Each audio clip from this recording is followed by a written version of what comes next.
December 1950. Jet fighters roar across the skies above Korea. For half a century, dogfights have been won or lost with propeller planes driven by piston engines. Now, for the first time in history, swept-wing fighters with jet engines slug it out at extreme altitudes and near supersonic speeds. American F-86 Sabres head-to-head against the communist MiGs. Their contrails will write a new chapter in the annals of air warfare in a place called MigAlley. Experience the battle, dissect the tactics, relive the dogfights.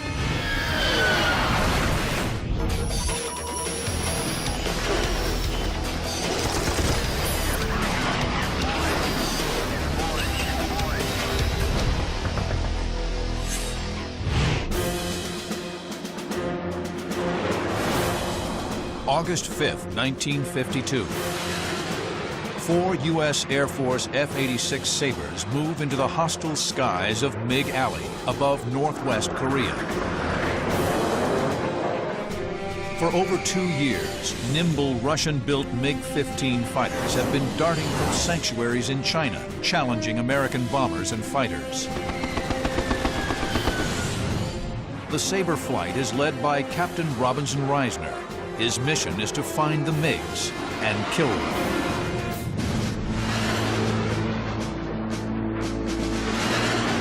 All eyes are outside the cockpit, scanning, searching for a contrail, a telltale flash of metal. Suddenly, there they are. 8 silver MiGs passing left to right, 1,000 feet below.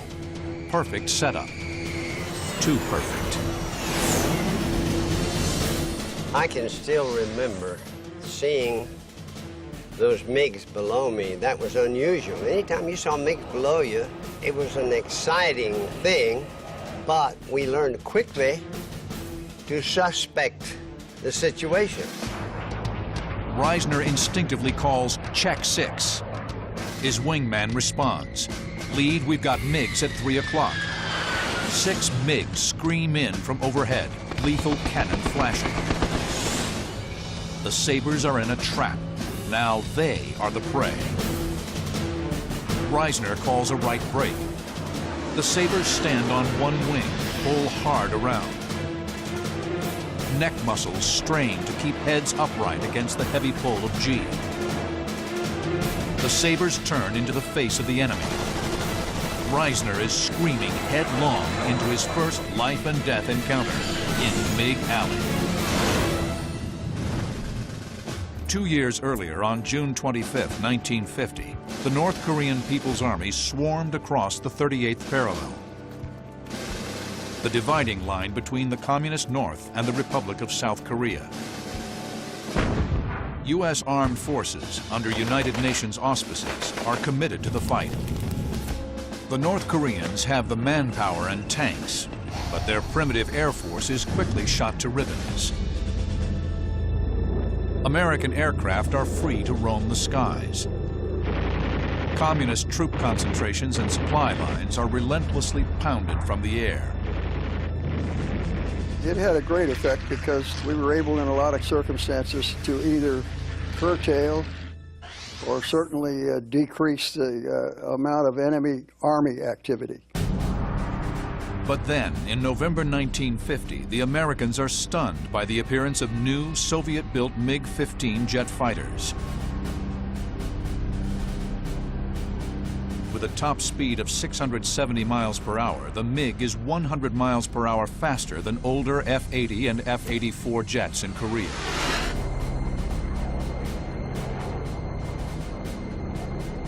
The critical air supremacy achieved early in the war is now in jeopardy. The MiG was built as a point interceptor.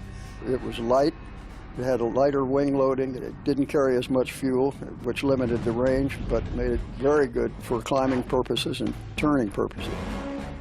It was optimized to shoot down B-29s. That's why it had the heavy cannon armament that it did, 223 millimeters and a 37 millimeter. The cannon was really a surprising weapon. If the guy was within about 700 or 800 feet behind you and he fired it, you could feel the vibration in your rudder pedals. When that happened to you, you knew you better do something pretty quick, left or right, but don't stay where you are. The MiG-15s dash from bases in China, just across the North Korean border.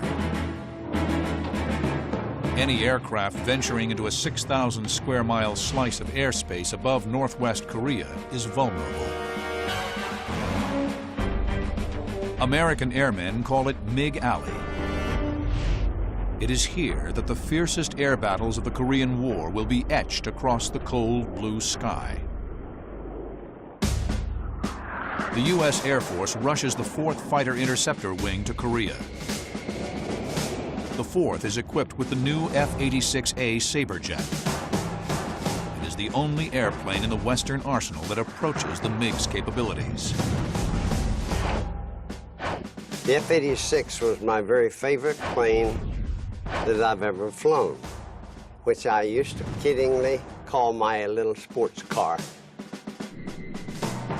The F-86 was a pure fighter. It was not intended to intercept or shoot down enemy bombers, but it was meant to take on enemy fighters, destroy them, and achieve air superiority. The Sabre is a strong, maneuverable, and stable gun platform, the very qualities needed in a good fighter aircraft. Although the Sabre is slightly faster in the crucial areas of rate of climb and altitude, the MiG is superior. That's assuming that you got the same pilots operating both of them. One of the main things that we enjoyed over the communist aircraft was that our pilots were better trained and we had better tactics eventually. F-86s launched their first combat air patrols into MigAlley in December 1950. Captain Bruce Hinton takes first blood for the Sabre on December 17th. The F-86s do well. But there are 400 MiGs based across the Yalu. In 1950, there are fewer than 50 Sabres in Korea. Even though outnumbered, the experience and esprit of the Sabre pilots makes the critical difference in MigAlley. It's called flight suit attitude. Robbie Reisner has it. Arriving in Korea in the spring of 1952, Reisner's flying skills are quickly recognized. He soon advances to flight lead status. Today, in MigAlley, Reisner's Sabre flight has just been jumped by 8 MiG-15s. They normally had high escort. My wingman called out. We had more MiGs coming in on our 3 o'clock position, making a pass on us. The MiGs are higher and have the speed advantage. If the Sabres continue straight and level, they present broadside targets to the MiGs. If they turn left, the MiGs will attack from the rear. Reisner's only option is to turn directly into the attackers, presenting a smaller cross-section while forcing the MiGs to overshoot. Reisner calls a hard break into the MiGs. Being a typical fighter pilot, flying that wonderful F-86, we weren't really concerned about these guys. We didn't want them to hit us, though. So we broke into them, made a high G turn into them. The abrupt maneuver derails the ambush. 2 MiGs overshoot and streak by.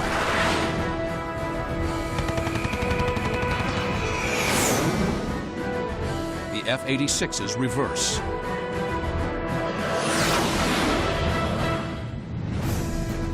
As the MiGs dive at the Americans, the Sabres make a hard climbing turn directly into them. The MiGs overshoot. The Sabres then reverse their direction, putting them on their attackers' 6 o'clock.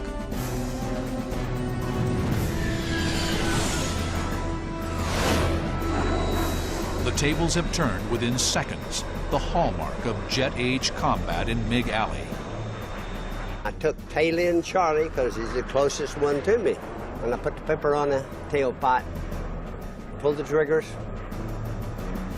he lit up like a Christmas tree. You see, we had armor-piercing incendiary bullets in those 650 caliber machine guns. The burst riddles the bandit's engine. The MiG pulls into a climbing turn in a desperate attempt to shake his tormentor. Trailing smoke, the MiG claws for altitude. The smoke suddenly stops. His engine quits. The MiG coasts upward, bleeding off airspeed. Reisner's F-86 shudders as he chops power and pops his speed brakes to stay in trail. The MiG hangs suspended, motionless, then drops off into a spin. The F-86 buffets as it too loses energy and enters a stall. Reisner kicks in left rudder, noses over, fires another burst into the spiraling MiG, only 300 feet away. It was a thrill to hear those guns chattering, because something was going to happen up in front, and sure enough it did. 50 caliber armor-piercing incendiary rounds slam into the MiG's aft fuselage. The vertical stabilizer is blown clear away.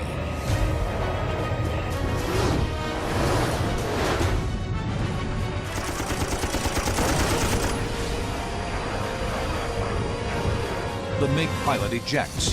The fight is over. It is Reisner's first kill. I'll tell you, that was a grand feeling. We were doing what we were assigned to do, and that was to knock every MiG down we could. And that's what I did.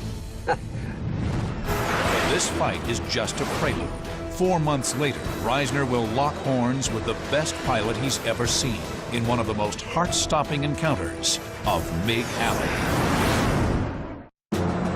September 15, 1952. Captain Robbie Reisner is leading a flight of 4 F-86s into MigAlley. It's 4 months since his first kill. In the effort to maintain air supremacy in the MiG-infested area, the Sabres are escorting F-84 fighter bombers to an industrial area near the mouth of the Yalu River. The mission profile puts Reisner's flight into a protective orbit over what is normally prohibited Chinese airspace, and directly above the largest concentration of MiG airfields in Manchuria. Midway into their protective sweep, the Sabres run into 4 MiGs. The MiGs bank away as if retreating from the area.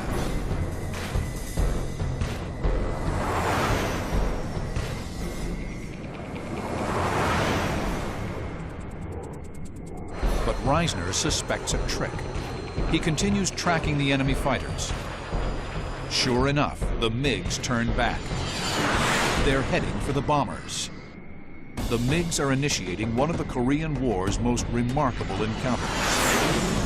Although at maximum range, the Sabre's radar-ranging gun sight finds the target with deadly efficiency.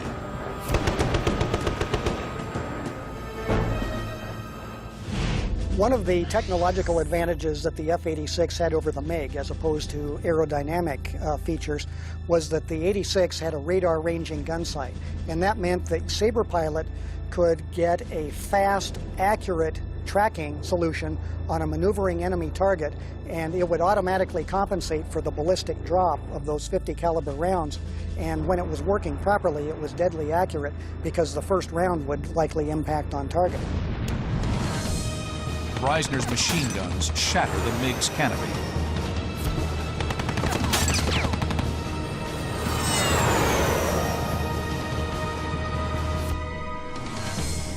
The other 3 MiGs run away.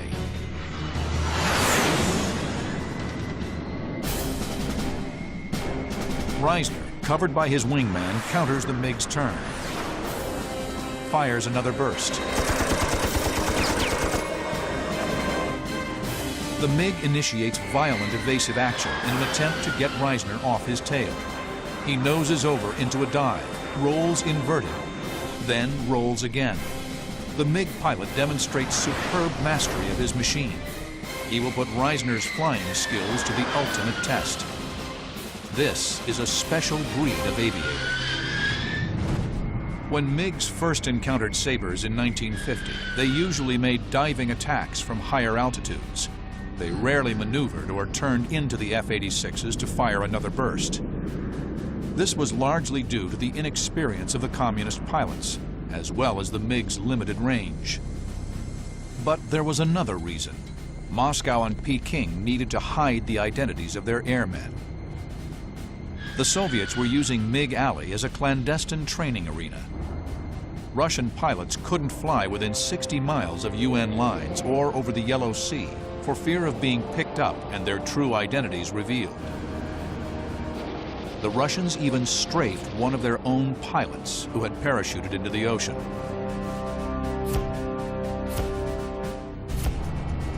In the summer of 1951, the Soviets changed their tactics, replacing trainees with instructors and high-time fighter pilots, veterans of the Great Patriotic War. The Americans call them honchos, Japanese slang for big shot. And they are good. Today, Reisner is tangling with a honcho he will never forget. The MiG was so aggressive. He also was so well trained, he did not intend for me to get right behind him and shoot him down. So what he did was, he turned that thing upside down in a split S. That means he reversed his direction. The split S is a commonly used fighter reversal technique. The aircraft rolls inverted and dives, pulling out in the opposite direction. He was so low, and I was sure he wasn't going to make it, and I said to my wingman, this is going to be the easiest kill I ever had. Well, it turned out this guy made it. There should have been a fireball, but the MiG recovers miraculously into a dry riverbed. Reisner watches in disbelief as the MiG twists and turns right on the deck. He was so close to the ground, he kicked rocks and debris up. I, meanwhile, had managed to get in behind him. I got dents all over my airplane where he knocked rocks, blew rocks up off of the riverbed. Well, from there on, it was a real fight. This guy was some pilot. Reisner can barely keep the stick in his hands as he's thumped hard by the MiG's jet wash. The MiG flies like a banshee. He chops power, pops out his speed brakes. The MiG is trying to force the Sabre to overshoot, which will expose Reisner to the MiG's cannon.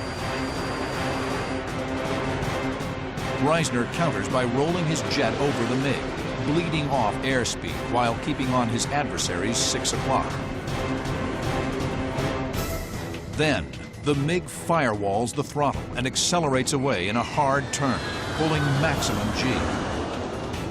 He took me on a mad race, and I'd get in a shot at him every once in a while. We were tenacious as a bulldog. We just didn't want to turn him loose. The MiG reverses his turn. Another burst from Reisner. Parts of the tail fly off. The fuselage begins to smoke. Reisner can't believe his eyes. The MiG goes inverted, pushes vertically up the side of a mountain and over the top. When that happens, you're putting negative G's on your body. Your eyeballs pop out about this far. The blood rushes to your head, you can get a red out.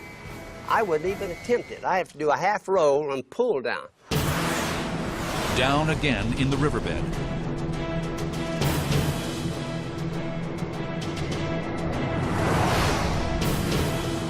The MiG chops power. Reisner reacts instinctively to slow with the MiG. I coasted right up beside him, wingtip to wingtip. I looked into his cockpit. He looked into my cockpit. He raised his fist and shook it at me, and I thought, man, this is like the movies. But it's not a movie. The MiG suddenly banks to the right. Reisner is snapped back to the moment. Black puffs of anti-aircraft fire fill the sky. The honcho has led them directly over a Chinese airbase. September 15, 1952, a desperate but enormously skilled MiG pilot has led Robbie Reisner and his wingman on a wild, twisting chase all the way to his home base, Tak Tung Kao, 35 miles inside China. Anti-aircraft fire surrounds the Sabres. He was so low, he'd blowing dust off the runway. He must have called ahead and said, shoot these guys off of my tail. My wingman's name was Joe Logan. Then he said, hey, Lee, they're shooting at us. Well, they certainly were. And the guns were shooting from everywhere, and black explosions all around us. But it didn't concern me enough to turn him loose, I'll guarantee. I was behind him, and that's where I was going to stay, and I did. Reisner can't drop low enough for a clean shot. The MiG runs out of options, pulls up sharply into a climbing turn. When he ran out of runway and he pulled up, I was able to get an angle off, which I needed. I hit him heavy. The MiG's wing is shredded by the Sabre's guns. His only chance for survival is to land immediately, forcing or spiking the jet onto the ground, and hope for the best. Reisner has another idea. He never put his gear down. He made a 180-degree turn, and when he was headed back down, it looked like he was going to land beside the runway, not on the runway, in the grass. Well, I poured all my ammunition into him at that time. Every .50 caliber I had was chattering. He never completely leveled off. The MiG slams into the ground and explodes. Hot shards of burning metal and debris slice through a line of parked MiGs. Reisner's wingman exults at the fiery spectacle. And old Joe Logan was so enthusiastic, he said, hey, Lee, you just destroyed their Air Force. What a wonderful sight. The whole engagement has lasted some 5 minutes. The MiG is destroyed, but the mission is far from over. The Sabres must run a gauntlet of deadly radar-controlled anti-aircraft artillery to get across the Yalu and back to home base.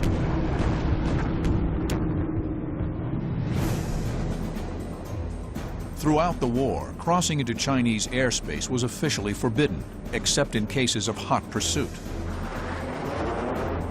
But aggressive flight leaders routinely violated orders so they could engage the MiGs on their own turf.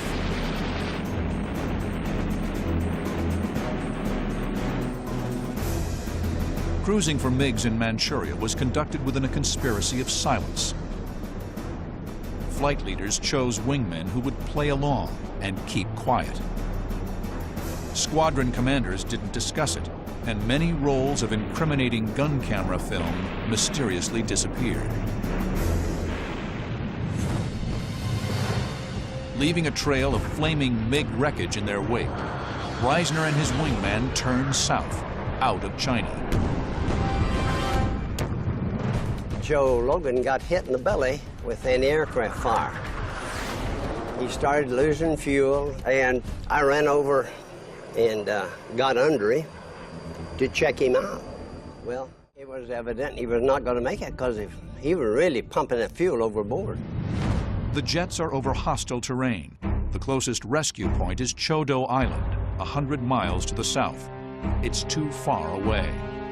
Reisner is going to do something unprecedented.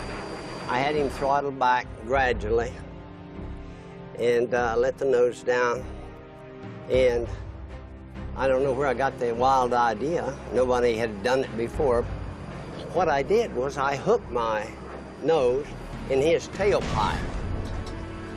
In a display of superb airmanship, for over half an hour, Reisner repeatedly nudges his wingman's lifeless jet over the sea. With rescue planes in sight, Logan tells Reisner he'll see him back at Kimpo. Then he ejects. Now, Joe landed in the water. The choppers and the amphibians were having an argument who got to rescue him. Well, the choppers finally won by saying, "It's my turn. You got the last one." The helicopter attempts to use its rotor wash to fill Logan's parachute and blow him to shore. The young pilot is ensnared in his parachute lines. Some of the ripcords tangled around Joe's neck, and he drowned. So after all that effort, we lost Joe Logan. There is a war to be fought. 2 days later, Robbie Reisner scores another kill in MigAlley. He'll leave Korea with a total of 8 MiGs to his credit. Robbie Reisner will return to combat in Southeast Asia during the Vietnam War, flying F-105 Thunder Chiefs into the heavily defended north. In September 1965, he is shot down and sent to the infamous Hanoi Hilton. 7 years later, Reisner will emerge, battered, but with spirit unbroken. It is the same flight suit attitude that led him to vanquish his enemies 20 years earlier in MigAlley. June 30th, 1953.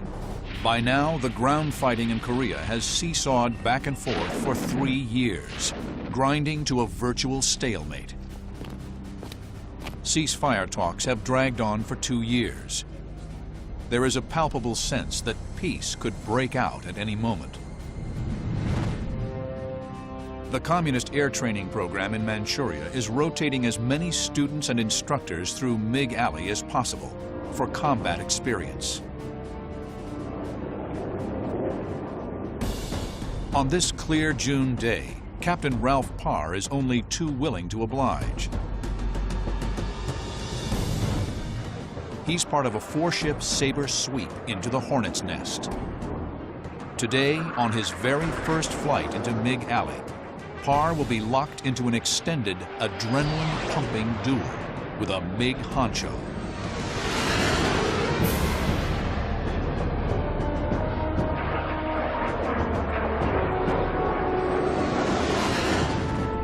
The flight leader is Vermont Gary Garrison, 335th Squadron Commander. The flight moves into combat spread. Parr sees movement at his 1 o'clock position. They called the flight out, and we had a flight of 16 MiGs flying almost opposite us. Undetected, the 4 Sabres stalk the 16 MiGs like cheetahs moving through tall grass. The MiGs don't know we're there, and we're closing on them, slowly. I'm doing everything but pushing my airplane by hand, trying to get it to go faster. I'm quietly saying to myself, don't shoot yet, Gary. Gary, don't shoot. Don't shoot yet.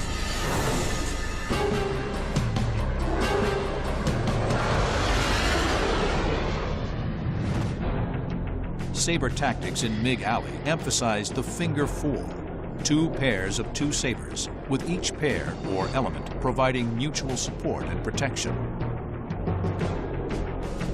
If I spotted a MiG, my number 2 man, he knows that from that call on, I'm not going to be looking around at all. Only the flight lead, the most experienced pilot, would fire on a MiG. The second most experienced pilot was number 3, or element lead. He was the alternate shooter in case the flight got separated. Numbers 2 and 4 were wingmen, newer pilots, who at all times were to protect the flight lead's or element lead's rear end. The high-speed combat of MigAlley demanded hawk-like awareness and concentration. The key to winning and surviving was flight integrity.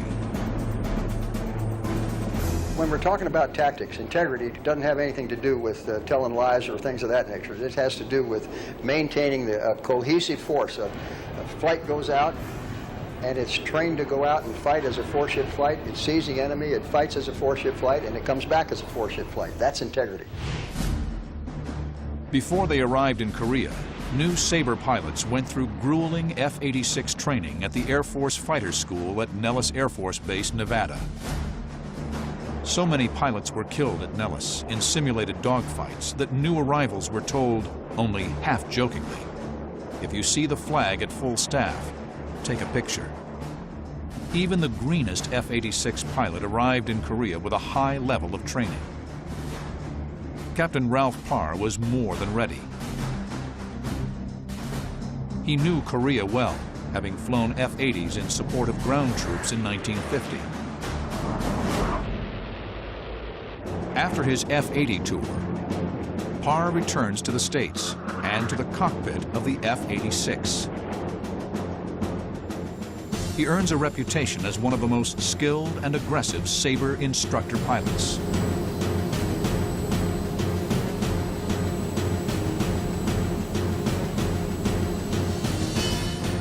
In fighter pilot lingo, Parr is a good stick, and he's champing at the bit to kill MiGs.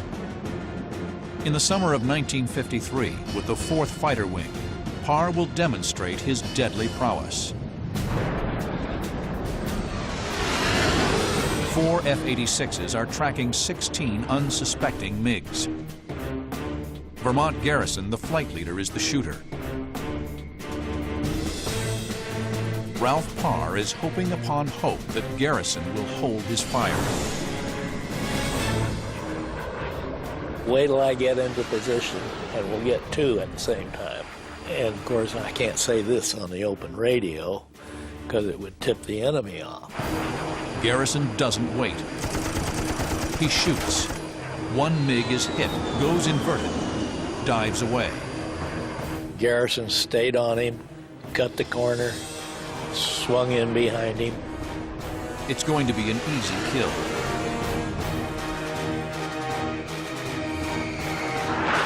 Garrison, followed by his wingman, dives after the smoking MiG.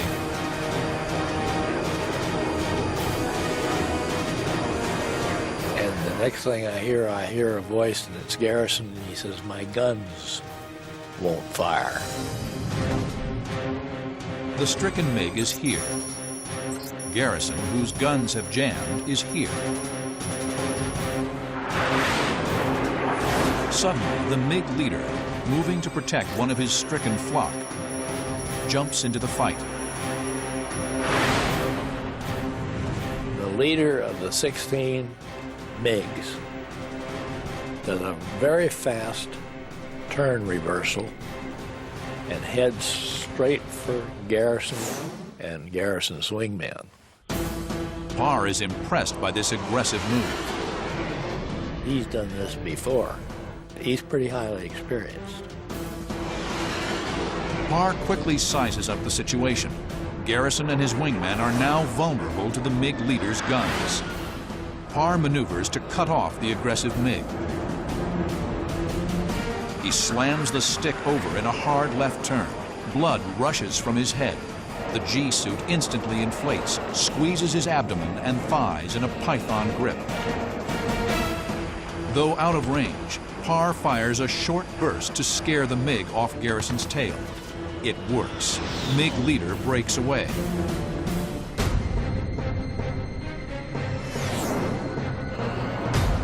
Parr gives chase, maneuvers for a clean shot.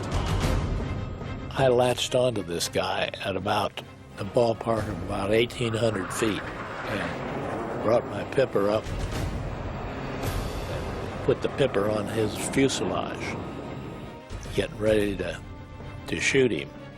And he started his maneuvering. And we had a dogfight that lasted 6 minutes before the first shot was fired. MiG lead is a honcho and one hell of a pilot. He jinks frantically, turning hard left, then right. He throws his jet around the sky, rolling and twisting. The red pilot tries multiple split S reversals, anything to shake Parr off his tail and turn the tables on his attacker. The MiG leader is skilled and not ready to die.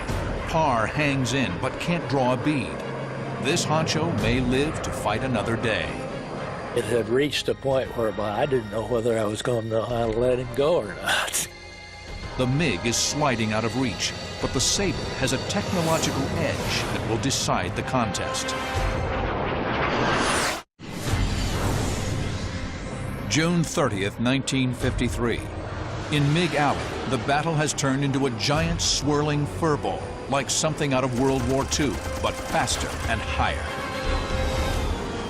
Captain Ralph Parr is in the thick of it. We went into just a roaring gunfight between 20 aircraft, 4 of them ours. Fortunately for Parr, the machine in which he's staking his very existence had reached its ultimate expression by 1953. The F-86A models that first went to Korea in December 1950 were excellent gun platforms. But they were heavier than the MiGs, and their 5,400-pound thrust engines couldn't get the Sabre up to the MiG's 50,000-foot altitude. They were also outnumbered 8-1. In December 1951, the 51st Fighter Interceptor Wing joins the fight in Mig Alley. It's now roughly 130 Sabres to 350-plus MiGs. The 51st arrives with F-86Es, which introduce the so-called flying tail to the Sabre. On earlier models of the F-86, the elevator, or up and down control surface on the tail, was unresponsive near supersonic speed. The force of air made it impossible for the pilot to move the stick. A serious handicap in air combat. The E-model's totally new flying tail is hydraulically boosted, providing positive elevator control, even at maximum airspeed. In August of 1952, yet another, and the most lethal version of the Sabre, streaks into Mig Alley. The F-86F.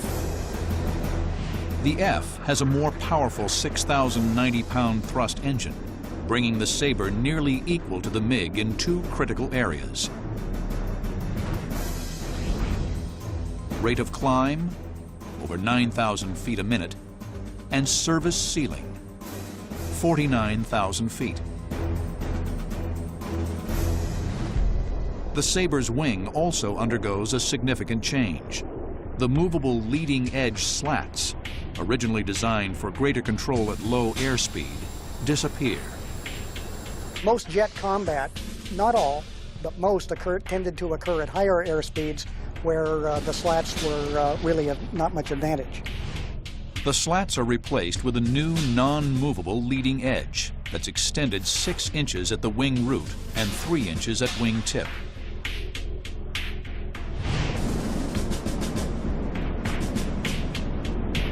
The so-called hard or 6-3 wing increases the Sabre's maneuverability at high speeds. The F model was a tremendous improvement.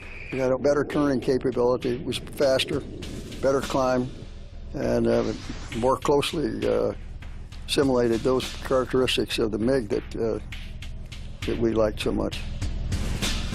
The MiG-15 was still lighter and retained its power-to-weight advantage. But for the first time, the F-86 could maneuver with the MiG on equal terms up to 49,000 feet. On June 30th, 1953, the added thrust and maneuverability of the F-86F allows Captain Ralph Parr to stay with the MiG. But he can't get into firing position against an experienced honcho.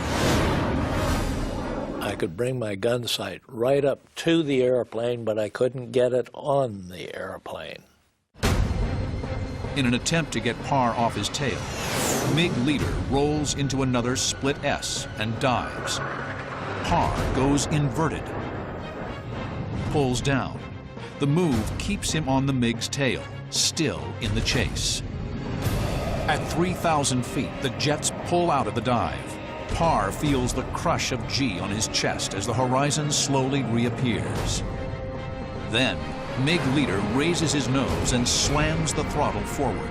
He's counting on his airplane's superior rate of climb to carry him clear of the Saber's fangs. All the right moves, but the F-model Saber has the electronic advantage. Parr's radar-ranging gun sight can reach out nearly 2 miles. So I just sat there and very calmly let the gun sight settle down, gave him about a 4-second burst, and shot him to ribbons. The Saber's 650 caliber machine guns fire at a rate of 110 rounds per second. 28 pounds of lead have just impacted the MiG. The airplane burst into flames. The flames were trailing way back. I throttled back a little bit, and to get a close look at this guy who'd been doing rather well, as I rolled up to look down on him, and I could see that there were slashes from those 50 calibers, and they were all burning, but fire coming out of just about all of them. The canopy was broken. There was blood in the front end of the canopy and forward of the pilot, and the pilot was down, sort of hanging over his stick.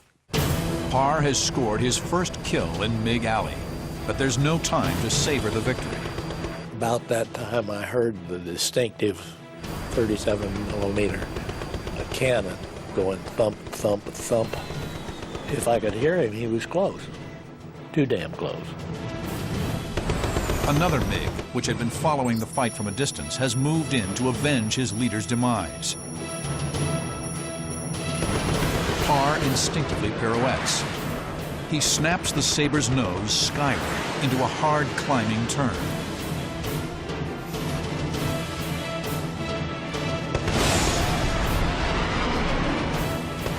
The MiG pilot is surprised. He overshoots. Parr reverses his turn. The MiG is his. Parr's deft maneuver has put him into a good firing position behind his adversary. He turned left about 45 degrees, and when he rolled level, I knocked him out of the sky. I hit him so he couldn't miss. 2 MiGs in rapid succession. Ralph Parr will finish his Saber tour with 10 victories, a double ace, an achievement matched by only 10 other F-86 pilots. Remarkably, he does it in only 30 missions during the last 7 weeks of the war. Parr will stay in the cockpit, winning the Air Force Cross for heroism during the Vietnam War. In Korea, the guns fell silent at midnight, July 27, 1953. The battle lines ended almost exactly where they started. No formal truce officially ended the hostilities. The F-86s scored an impressive record in MiG Alley.